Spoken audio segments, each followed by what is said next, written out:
Shalom, Bapak Ibu, Saudara yang terkasih dalam Tuhan. Pagi hari ini kita bersyukur oleh kemurahan Tuhan, kasih Tuhan. Kita boleh ada sebagaimana adanya saat ini, bukan karena kehebatan kita ya, bukan karena kecakapan kita, kekuatan kita, bukan, melainkan karena kasih Tuhan, penyertaan Tuhan dan pertolongan Tuhan. Bapak Ibu Saudara yang terkasih dalam Tuhan, pembacaan firman Tuhan pada pagi hari ini dari Hosea pasal yang ketiga. Kita lanjutkan ya pembacaan kitab Hosea.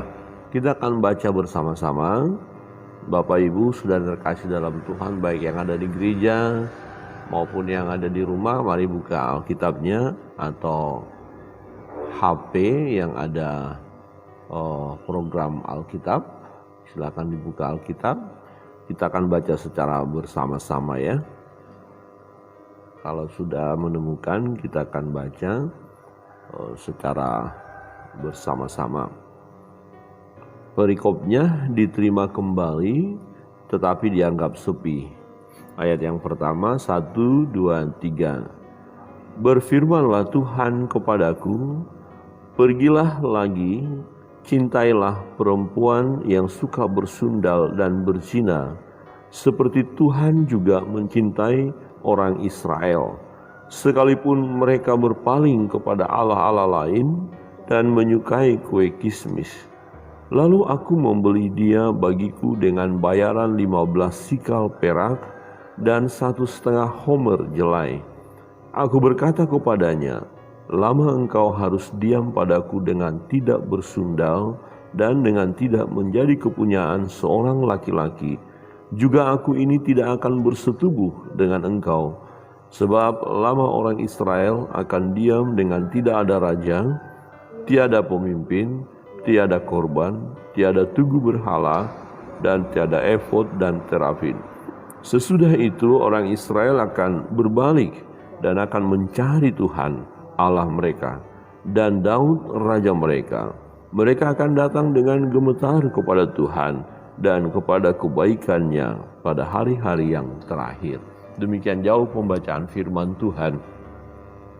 Bapak Ibu Saudara yang terkasih di dalam Tuhan, kehidupan Nabi Hosea menggambarkan situasi yang dialami oleh bangsa Israel berkaitan dengan hubungannya kepada Tuhan.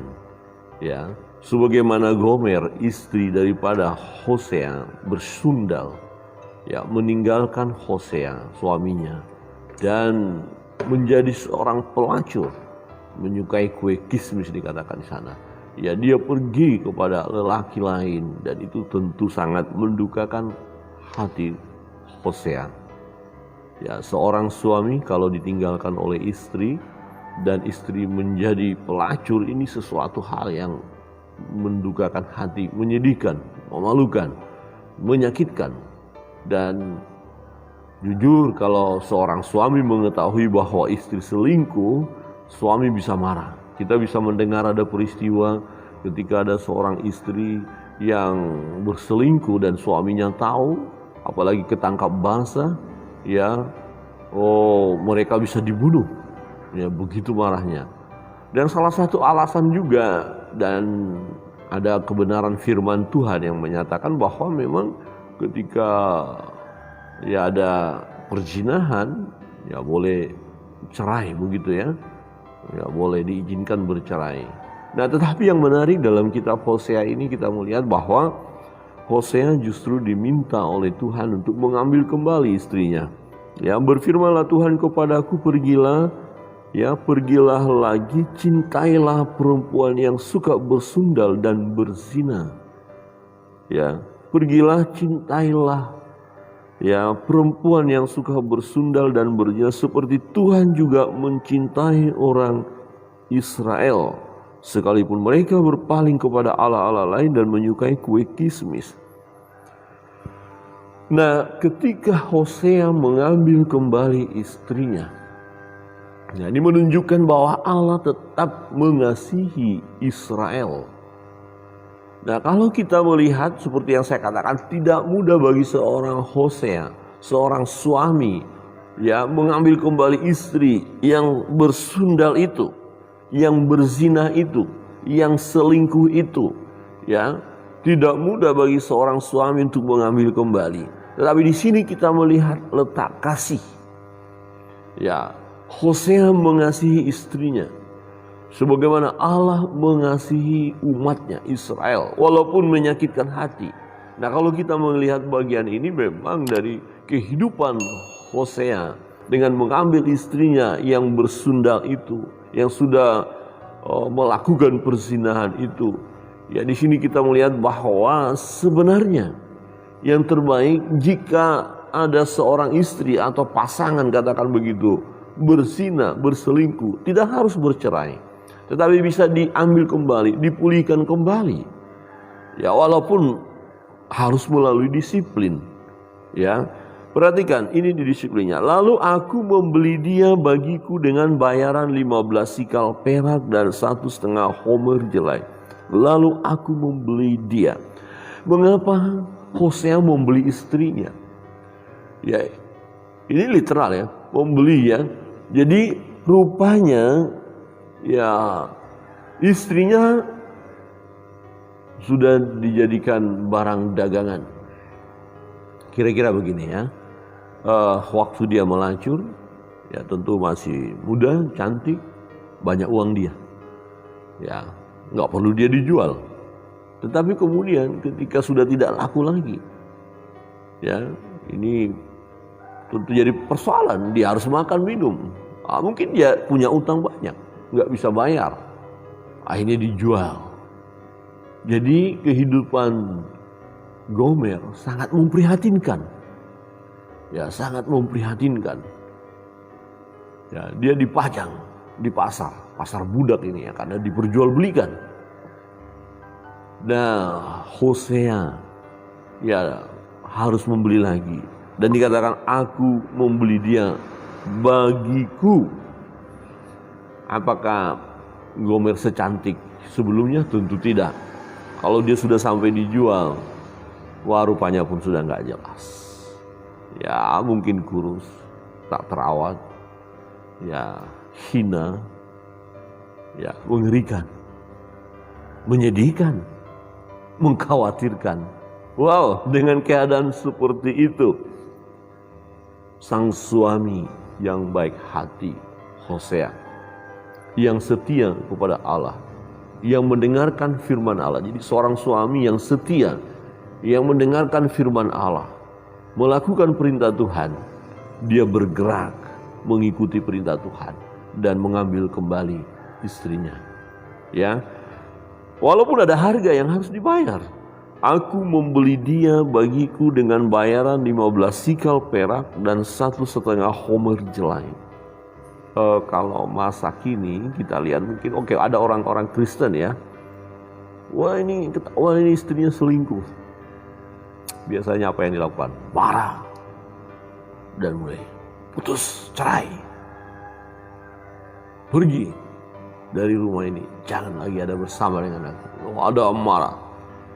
Dan banyak tingkat perceraian terjadi memang karena ada perselingkuhan. Perselingkuhan tidak baik, itu sangat menyakitkan. Ya, tetapi apakah harus disingkirkan? Harus bercerai? Ya memang kalau kita lihat belajar tentang perceraian, ya Tuhan tidak izinkan. Walaupun dalam Injil Matius pasal 19 itu ya, kenapa Musa mengizinkan ada surat cerai? Yesus bilang apa? Itu karena ketegaran hatimu. Ya, sejak semula tidak demikian. Harus suami, istri yang sudah dipersatukan oleh Tuhan, tidak boleh diceraikan dengan alasan apapun.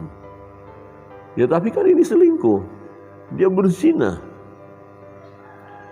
Didisiplin oke, tetapi untuk dipisahkan tidak boleh. Nah perhatikan ayat 3, aku berkata kepadanya, lama engkau harus diam padaku dengan tidak bersundal dan dengan tidak menjadi kepunyaan seorang laki-laki, juga aku ini tidak akan bersetubuh dengan engkau. Jadi diambil. Nah tidak bersetubuh dengan engkau ini merupakan satu disiplin bagi Gomer, istrinya. tetap menjadi milik daripada Hosea, tapi Hosea tidak bersetubuh. Dan ini tentu siksaan juga bagi Gomer. Ya, tetapi jauh lebih baik keadaannya dibandingkan dengan dia ada di pasar itu, diperjualbelikan. Ya. Nah, ini gambaran kisah, bukan semacam gambaran tapi kenyataan bagi umat Israel. Maka dijelaskan, sebab lama orang Israel akan diam dengan tidak ada raja, tiada pemimpin, tiada korban, tiada tugu berhala dan tiada efod dan terafim. Ya, ini yang kita kenal bahwa Allah berdiam, didiamkan oleh Tuhan mereka. Tetapi mereka tetap milik Tuhan. Dan ini adalah disiplin. Ya, kalau misalnya begini kita, ya karena ini dalam contoh ini adalah dalam keluarga ya. Kita bisa melihat kalau seorang suami atau papa marah kemudian diam, tidak mau ngomong dengan yang lain. Kira-kira seisi rumah itu gimana? Wah, seperti sesuatu yang mengerikan ya. Papa diam terus, nggak ngomong apa, A, B, C, enggak. Kalau saudara mau coba, 1 minggu coba aja. Kalau nggak menderita luar biasa. Ya. Atau bagi orang yang didiamkan, atau sepakat, jangan satu orang yang diam. Semua diam, tapi diam kepada satu orang. Yang satu orang itu akan menderita. Ya. Yang lain makan, dia datang, ditawarin kayak ayo makan, ini nggak diam. Yang lain pergi, diajak enggak juga didiamkan. Itu rasanya luar biasa. Dan itu memang dialami oleh bangsa Israel. Tetapi yang menarik Bapak Ibu Saudara yang terkasih dalam Tuhan, sesudah masa itu, masa disiplin itu, ya ayat 5. Sesudah itu orang Israel akan berbalik dan akan mencari Tuhan. Ya, dari sisi umat, kalau mereka tidak mencari Tuhan, keadaan mereka akan sama. Ya, akan hancur. Ya. Tetapi mereka akan berbalik dan mencari Tuhan Allah mereka dan Daud raja mereka. Mereka akan datang dengan gemetar kepada Tuhan dan kepada kebaikannya. Ya. Pada hari-hari yang terakhir. Tuhan baik. Tuhan Yesus baik. Dahulu, sekarang, dan sampai selama-lamanya. Kasih-Nya tak berkesudahan. Tetapi, ya kita tidak bisa mempermainkan kebaikannya. Karena Tuhan baik, kita, ya hidup kita jauh dari Dia, buat macam-macam. Tidak usah dengar Dia. Kan Dia tuh baik, Dia tidak akan menghukum. Oh tidak seperti itu. Dia Allah yang adil. Dia Allah yang setia. Dia Allah yang kudus. Dia Allah yang bertindak untuk mendisiplin. Umat Israel didisiplin oleh Tuhan. Tetapi ketika mereka berbalik dan mencari Allah, ya hidup mereka dipulihkan. Hidup mereka diberkati. Ya, mereka mengalami kebahagiaan, dipulihkan kembali. Ya, gambaran Hosea dengan istrinya Gomer dipulihkan kembali.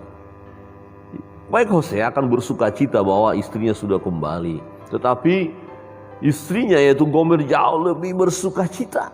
Yang tadinya berada ya di pasar diperjualbelikan, keadaan hancur. Ya, tak berarti, tak berguna lagi, sampah, tetapi diambil kembali, dipulihkan kembali. Inilah keadaan kita ketika kita masih hidup di dalam dosa, ketika kita jauh dari Tuhan, ketika kita meninggalkan Allah. Ya, keadaan kita sama seperti budak di pasar dosa yang diperjualbelikan dan harganya murah. Ya, bisa dibeli oleh orang-orang banyak. Ya, tetapi untuk mengeluarkan kita dari perbudakan itu, harganya mahal. Harganya mahal. Untuk kita jadi tidak budak lagi. Ya, tidak diperhamba oleh dosa, tidak dikuasai oleh dosa. Ada darah yang mahal, ada darah yang kudus yang tercurah untuk itu, yaitu darah Yesus. Darah Yesus membasuh segala dosa dan kesalahan kita, mengeluarkan kita dari perbudakan itu, dari pasar dosa itu. Ya, dikeluarkan kita dari kegelapan itu. Dan untuk itu Yesus harus mencurahkan darahnya. Betapa bahagianya kita, bukan? Betapa beruntungnya kita, bukan? Tetapi ketika kita pun sudah dipulihkan dan kembali dipulihkan, terus memuji, menyembah, memuliakan Tuhan, maka Tuhan juga senang. Tuhan bersorak, Tuhan bahagia melihat anak-anaknya yang setia kepadanya. Tetapi kalau kita kembali kepada jalan yang lama, kita tidak setia, maka Tuhan berduka. Roh Kudus berduka melihat keadaan kita yang meninggalkan Tuhan, meninggalkan kebenaran. Ya, dan itu sangat mengerikan. Jadi kalau kita sudah dipulihkan, sudah mengalami kebahagiaan, kembali lagi kepada jalan lama. Wah, ini namanya kita menjadi pribadi-pribadi yang tidak dapat bersyukur, tidak menghargai karya Allah yang sudah menyelamatkan kita. Wow, itu namanya cari gara-gara. Nah, untuk itu kita harus terus menjaga hidup kudus di hadapan Tuhan. Kita harus memiliki hubungan karib dengan Tuhan. Jangan tinggalkan Tuhan. Jangan lagi berzina, jangan lagi bersundal, dan jangan lagi meninggalkan pasangan, ya. Ini gambaran Hosea dengan istrinya Gomer. Hosea luar biasa. Seorang nabi yang setia. Dia mengasihi istrinya walaupun memang harus ada disiplin. Bapak Ibu Saudara yang terkasih dalam Tuhan, setiap kita yang mencari Tuhan, yang datang kepada Tuhan, maka hidup kita akan dipulihkan. Kita akan menyenangkan hati Allah. Kita akan menerima berkat-berkat dari Tuhan. Dan dalam hidup ini, kita akan mengalami kekuatan daripada Tuhan. Penyertaan Tuhan itu sempurna. Dia tidak akan meninggalkan kita. Bukan berarti tidak ada masalah, bukan berarti tidak ada pergumulan, bukan berarti tidak ada beban dalam hidup ini. Ada tantangan, ada persoalan. Ya, ada pergumulan yang harus kita hadapi, tetapi di situ pun Tuhan hadir. Sebab Tuhan berkata, "Aku menyertai engkau senantiasa sampai akhir zaman." Kiranya Tuhan memberkati kita.